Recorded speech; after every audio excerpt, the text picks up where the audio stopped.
بسم اللہ الرحمن الرحیم۔ السلام علیکم ناظرین، آپ دیکھ رہے ہیں پروگرام جو میں نے دیکھا اور میں ہوں آپ کا میزبان حافظ مظہر اقبال۔ ناظرین، ٹرانسپیرنسی انٹرنیشنل کی رپورٹ جو ہے اس نے بڑی تہلکہ خیز رپورٹ جاری کی ہے اور اس رپورٹ نے بہت سے سوالات جو ہے وہ تبدیلی سرکار کے لیے کھڑے کر دیے ہیں۔ آج میرے ساتھ مہمان ہیں محترم جناب اختر فاروق گیانی صاحب، ان سے جانیں گے کہ ٹرانسپیرنسی انٹرنیشنل ایکچوئل ہے کیا، اور یہ اس کا آنر کون ہے، اور یہ رپورٹ جب شائع کی جاتی ہے تو اس کا طریقہ کار کیا ہوتا ہے۔ جی اختر فاروق بھائی بتائیے گا کہ ٹرانسپیرنسی انٹرنیشنل جو ہے وہ ہے کیا؟ بسم اللہ الرحمن الرحیم۔ السلام علیکم۔ ٹرانسپیرنسی انٹرنیشنل نے پاکستان کی سیاست میں ایک دفعہ پھر ہلچل مچا دی ہے، جو کہ اس طرح کے پہلے بھی کئی ادارے رپورٹس تیار کرتے ہیں اور شائع کرتے ہیں۔ ٹرانسپیرنسی انٹرنیشنل انفیکٹ ایک ادارہ ہے جو کرپشن کے حوالے سے مختلف ممالک میں اپنے اعداد و شمار اکٹھے کرتا ہے، پھر انٹرنیشنل لیول پر یہ شائع کرتا ہے، جس سے کسی بھی پارٹی، کسی گورنمنٹ یا کسی بھی ملک میں اس کے اعداد و شمار جو ہیں ان سے اندازہ ہوتا ہے کہ اس گورنمنٹ میں جو کرپشن ہے ان کے معاملات کس طرح چل رہے ہیں، اعداد و شمار اوپر جا رہے ہیں یا نیچے جا رہے ہیں، اور اس سے اس کی مقبولیت میں اضافہ ہوتا ہے یا کمی ہوتی ہے۔ ٹرانسپیرنسی انٹرنیشنل انفیکٹ اس کا جو ہیڈ آفس ہے وہ جرمنی میں ہے، جبکہ اس کا جو سربراہ ہے وہ ڈینیل ایرکس ہے، اور اس کے جو مینیجنگ ڈائریکٹر ہیں وہ ڈیلٹا فرارس روبیو ہے، جو اس کو پوری دنیا میں کنٹرول کرتے ہیں۔ پاکستان میں عادل گیلانی صاحب اس کو ہولڈ کرتے ہیں، اور وہ اپنے ذرائع سے مختلف اضلاع میں، مختلف علاقوں میں، صوبوں میں معلومات اکٹھی کرتے ہیں، اس پر ایک رپورٹ تیار کرتے ہیں، اور وہ انٹرنیشنل جو ڈیٹا ہے ٹرانسپیرنسی انٹرنیشنل کا اس کے ساتھ شیئر کرتے ہیں، اور وہ رپورٹ ادارہ جو ہے وہ پوری دنیا میں شیئر کر دیتا ہے۔ ٹرانسپیرنسی انٹرنیشنل کی رپورٹ کے مطابق پاکستان پیپلز پارٹی کے دور میں جب رپورٹ آئی تو اس کی 131 تھی، نون لیگ کے دور میں جب یہ آئی تو 131 سے 124 پہ آئی، پھر 117 پر، اور موجودہ حکومت کے دور میں یہ 144 پر آئی ہے۔ ناظرین، آپ کو بتانے کا مقصد یہ ہے کہ دو تین چیزیں جو ہے وہ میں اختر فاروق صاحب سے کلیئر کروانا چاہتا ہوں۔ ایک تو اس کا جو موریلٹی ہے، اس کا جو گریڈ ہے، یہ اپ ہو تو ہمارے جو ملک ہے اس کی کرپشن میں کمی آتی ہے، یا لو ہو تو ہمارے ملک میں کرپشن میں جو ہے وہ کمی آتی ہے۔ موسٹلی تو ہوتا ہے کہ آپ پہلے نمبر پہ ہیں تو مطلب آپ ایک نمبر پہ ہیں تو آپ زیادہ کر رہے ہیں یا آپ ذہین ہیں، اگر آپ 5ویں نمبر پہ جاتے ہیں تو آپ ڈیفینیٹلی جو ہے وہ لیٹ ڈاؤن ہوتے ہیں۔ تو اس کا گراف جو ہے وہ 1 سے 100 تک ہے یا 100 سے 1 تک ہے؟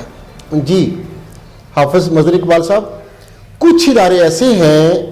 جن کا مورال جو ہے وہ شروع ہوتا ہے 100 سے، اور وہ 100 سے 99 80 70 تک آتا ہے تو وہ سمجھا جاتا ہے کہ یہ اوپر ہو رہا ہے۔ کچھ ادارے ایسے ہیں کہ جو 1 سے شروع کرتے ہیں اور 100 تک جاتے ہیں، اور جب جو وہ اوپر جاتا ہے مورال، یہ سمجھا جاتا ہے کہ اس میں اضافہ ہو رہا ہے۔ ٹرانسپیرنسی انٹرنیشنل جو ہے وہ بھی ایک ایسا ہی اس کا سینیریو ہے کہ وہ نیچے سے اوپر جاتا ہے، اور جب یہ اوپر جاتا ہے تو اس کا مطلب یہ سمجھا جاتا ہے کہ کرپشن جو ہے اس کا جو ریشو ہے، اس کا جو تناسب ہے وہ اوپر جا رہا ہے۔ یعنی کہ 117 پر پاکستان مسلم لیگ نون کے دور میں جب انہوں نے چھوڑا تو 117 رپورٹ تھی، اور اس کے بعد موجودہ حکومت میں جو رپورٹ آئی وہ 144۔ اس کا مطلب ہے کہ کرپشن کی ریشو جو ہے، کرپشن کا گراف جو ہے وہ زیادہ ہوا ہے۔ جبکہ اگر دیکھا جائے تو ہمارے پچھلے پروگرام میں ہم نے ایجوکیشن پر بات کی تھی، اور اس میں ہم نے بتایا تھا کہ ایجوکیشن کے جو محکمہ ہے اس میں بہت ساری اصلاحات جو ہے وہ اس طرح کی گئی ہیں کہ ان میں کرپشن جو ہے وہ سرے سے کی ہی نہیں جا سکتی۔ وہ ممکن ہی نہیں رہی، جس میں مثال کے طور پہ میں بتاؤں تو جو ٹرانسفر کیے جاتے تھے اساتذہ، ان کی مد میں جو کرپشن ہے وہ بھی جو ہے وہ ختم کر دی گئی ہے، کیونکہ وہ جو اصلاحات کی گئی ہیں اس میں آپ کے موبائل پہ ہی آپ کا ٹرانسفر جو ہے وہ کنفرم ہو جائے گا، آپ کو آفس جانے کی ضرورت نہیں۔ اس کے علاوہ جب آپ ریٹائرمنٹ لیتے ہیں تو اس کے معاملات بھی آپ اپنے موبائل پر ہی اپنے سارے ڈاکومنٹس جو ہے وہ اس کو سبمٹ کر کے تو اپنے جو آپ کا چیک باؤنس جو چیک ہوگا وہ آپ پہ اکاؤنٹ میں جو ہے وہ جو مالیت اماؤنٹ ہوگی وہ آپ کے اکاؤنٹ میں ٹرانسفر کر دیجیے گی، اور اس کو مد نظر رکھا جائے تو اس کا گراف نیچے جانا چاہیے، جبکہ رپورٹ کے مطابق 144 ہے۔ ناظرین یہاں پر ایک بات جو میرے ذہن میں کھٹک رہی ہے وہ میں ان سے کلیئر کروانا چاہوں گا کہ یہ جو یہاں عادل گیلانی صاحب ہیں، یہ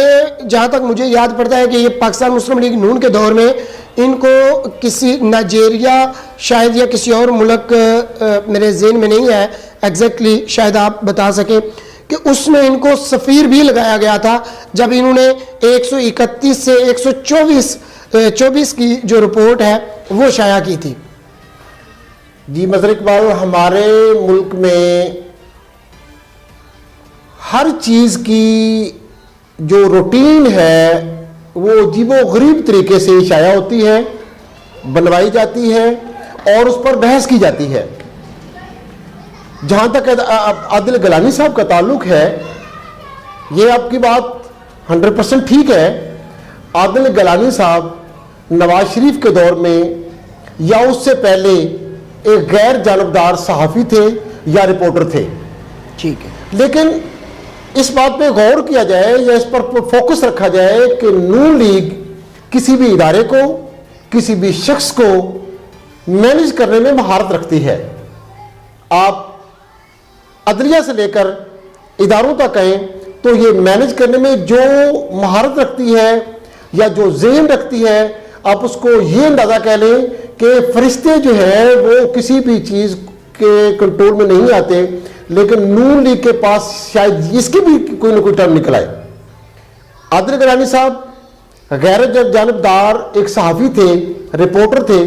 لیکن یہ پیپل پارٹی کے دور میں آن دا فیکٹ رپورٹس پیش کرتے رہے اور شائع کرتے رہے اور اپنے انٹرنیشنل ادارے کو فراہم کرتے رہے۔ نواز شریف کے دور میں عادل گیلانی صاحب مینج ہوئے اور انہوں نے وہ رپورٹ جو ہے وہ 17 تک لے آئے، جس کا یہ مقصد تھا کہ نواز شریف کے دور میں کرپشن کا جو گراف ہے بہت بہتر ہو گیا ہے، بلکہ کرپشن ختم ہونے کے قریب آ گئی ہے۔ اس انعام میں عادل گیلانی صاحب کو سائبیریا میں سفیر لگایا گیا تھا۔ سائبیریا بالکل، سائبیریا جو ہے یورپ کا ایک خوبصورت ترین ملک ہے، اور یہاں کی جو صحت ہے اس کا جو گراف ہے وہ پورے یورپ میں سب سے زیادہ ہے۔ یا یوں سمجھیں کہ یہاں کی جو اکنامکس پالیسی ہے وہ صرف صحت پہ ڈیپینڈ کرتی ہے، اور عادل گیلانی صاحب کو وہاں پہ سفیر لگایا گیا تھا۔ اور اس کے پیچھے کہانی یہ تھی کہ جب عادل گیلانی صاحب کو سفیر لگایا گیا تھا تو یہ معاہدہ یہ ہوا تھا کہ پورے نواز شریف گورنمنٹ کے دور میں اب کوئی بھی ٹرانسپیرنسی رپورٹ شائع نہیں ہوگی، اور عادل گیلانی صاحب نے یہ رپورٹ اس کے بعد شائع کی بھی نہیں تھی۔ اور اب وہی عادل گیلانی صاحب نواز شریف اپنا پالیسی کے مطابق وہی اسی تسلسل کو آگے بڑھا رہے ہیں، اور اس تسلسل کے ساتھ وہ پھر یہ انہوں نے رپورٹ شائع کی ہے اور اس کو 144 پر لے گئے ہیں۔ لیکن یہاں میں اس کی وضاحت یہ کرنا چاہتا ہوں کہ یہ کسی بھی صورت پر ماننے کو جی نہیں چاہتا کہ یہ کرپشن جو ہے یہ اتنی زیادہ ہو گئی ہے، بلکہ میں یہ سمجھتا ہوں کہ اگر عادل گیلانی صاحب نے 17 کی جو رپورٹ پیش کی تھی وہ بھی صحیح نہیں تھی، اور اب اگر 144 کی رپورٹ پیش کی گئی ہے تو یہ بھی صحیح نہیں ہے۔ ہاں یہ حقیقت ہے کہ کرپشن کسی بھی دور میں ختم نہیں ہوئی، یہ چل رہی ہے اور زیادہ ہو رہی ہے، اس کا تناسب ہر دور میں ہر سال میں زیادہ بڑھ رہا ہے۔ لیکن اس کو اگر دیکھا جائے تو یہ حقیقت ہے کہ کرپشن میں اضافہ ہوا ہے اور کرپشن کو ختم نہیں کیا جا سکا، لیکن یہ رپورٹ جو ہے وہ عادل گیلانی صاحب کے تناسب کے لحاظ سے، اس کی شہرت کے لحاظ سے یہ حقائق کو جو ہے وہ ظاہر نہیں کرتی۔ میں آپ کی بات سے بالکل ایگری کرتا ہوں کہ رپورٹس جو ہے وہ من مانی جو ہے وہ شائع کی جا رہی ہیں. اگر ان کے بیک گراؤنڈ کو دیکھا جائے عادل عباسی عادل گیلانی صاحب کے, تو اس کو مد نظر رکھتے ہوئے بالکل میں آپ سے اتفاق کروں گا. لیکن ایک بات جو ہے وہ جو میں سمجھتا ہوں کہ جس طرح ایجوکیشن کے ڈپارٹمنٹ میں نمایاں جو ہے وہ کرپشن میں کمی آئی ہے اور بلینز روپے جو ہے وہ کرپشن کی مد میں جاتے تھے, ان کو اگر بچا لیا گیا ہے تو یہ کہنا مقصود ہوگا کہ پی ٹی آئی دور میں موجودہ حکومت جو ہے اس نے جہاں بہت ساری اور اچھی اصلاحات کی ہیں, اسی طرح انہوں نے کرپشن کے خاتمہ کے لیے بھی بھرپور کوشش کی ہے, اور اس کے ثمرات ہمیں بہت جلد جو ہے وہ نمایاں نظر بھی آئیں گے اور ملنا بھی شروع ہو جائیں گے.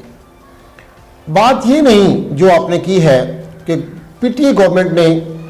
کرپشن کے خاتمے کے لیے اقدامات نہیں کیے. کچھ لوگ عمران خان کو ون مین آرمی بھی کہتے ہیں کہ یہ تنہا آدمی ہے جو اصلاح کرنے کے لیے کوشش کر رہا ہے, اور تمام ادارے, بیوروکریسی, عدلیہ, ایون کہ اس کی کابینہ کے کچھ لوگ بھی اس کا ساتھ نہیں دے رہے. یہ یہاں تک بات غلط نہیں ہے, یہ درست ہے. اقدامات بہت کیے گئے ہیں, لیکن اداروں نے یا ذمہ دار جو اتھارٹیز ہیں انہوں نے اس پر عمل درآمد دانستہ طور پر نہیں ہونے دیا. اس میں معذرت کے ساتھ اس میں آپ یہ کہہ سکتے ہیں کہ جو سابقہ ادوار حکومت کی باقیات ہیں انہوں نے کسی بھی ایسی حکمت عملی کو کامیاب ہونے نہیں دیا جو سابقہ ادوار حکومت سے ان کو ممتاز کرنے میں اپنا کردار ادا کر سکتی ہو. جی بالکل ایسے ہی ہے جو اپنی بات کی, لیکن مسئلہ اقبال کس کس بات پر افسوس کیا جائے, کس کس بات پر کتنا رویا جائے. نہ صرف ایجوکیشن بلکہ پولیس میں, ایف آئی اے میں, ریونیو میں, انکم ٹیکس میں, بھرتی کے لحاظ سے, انرولمنٹ کے حساب سے, یا کلیکشن کے حوالے سے, یا ڈپارٹمنٹل ذمہ داریوں کے حوالے سے بہت زیادہ اقدامات کیے گئے ہیں, اور اس پر کسی حد تک عمل درآمد بھی ہوا ہے. اس حوالے سے کرپشن پر کچھ اقدامات کیے گئے, ان کی وجہ سے کرپشن میں کمی بھی آئی ہے. لیکن اس چیز کو بہانہ بنا کر کچھ لوگوں نے, کچھ سربراہان نے, کچھ کارکنان نے, کچھ اہلکاران نے حد سے زیادہ کرپشن بھی کی ہے, اور اس کے ثمرات جو آنے چاہیے تھے وہ نہیں آ سکے. یہ ہماری بدقسمتی ہے کہ یہ چیز وقت کے ساتھ ساتھ چل رہی ہے. جو وقت کے ساتھ ساتھ ہی اس کو ختم کیا جا سکے گا, اس کو اگر ایک دم ختم کیا جائے تو یہ ممکن نہیں ہے. بالکل اس کی جتنی زیادہ جڑیں جو ہے وہ پھیل چکی ہیں, اس کو ایک دم سے جو کرپشن ہے اس کو ختم نہیں کیا جا سکتا. اور ٹرانسپیرنسی انٹرنیشنل کے بارے میں جو ابتدائی معلومات تھیں وہ ہم نے آپ کو بتانے کے لیے پوری کوشش کی ہے, اور جو مواد ہم آپ کو فراہم کر سکتے ہیں ہم یہاں پر کرتے رہیں گے. اس کے ساتھ ہی ہمارے پروگرام کا وقت ختم ہوتا ہے. اپنے میزبان حافظ مظہر اقبال کو اجازت دیجیے, اپنا بہت سارا خیال رکھیے گا. اور ایک بات یہاں پہ پروگرام وائنڈ اپ کرنے سے پہلے کہ آئندہ والا جو ہمارا پروگرام ہوگا اس میں ہم بتائیں گے کہ کرپشن کی اقسام کیا ہے, اور کرپشن کون کون کرتا ہے, کیسے کیسے کی جاتی ہے, اور اس میں کون کون سے افراد جو ہیں وہ ملوث ہوتے ہیں. اس پر بھی ہم انشاءاللہ پروگرام کریں گے. آئندہ کا جو ہمارا پروگرام ہوگا وہ کوشش کریں گے کہ اسی پر ہی ہو. اس کے ساتھ ہی اجازت دیجیے گا, اپنا بہت سارا خیال رکھیے گا. پاکستان زندہ باد, پاکستان پائندہ باد.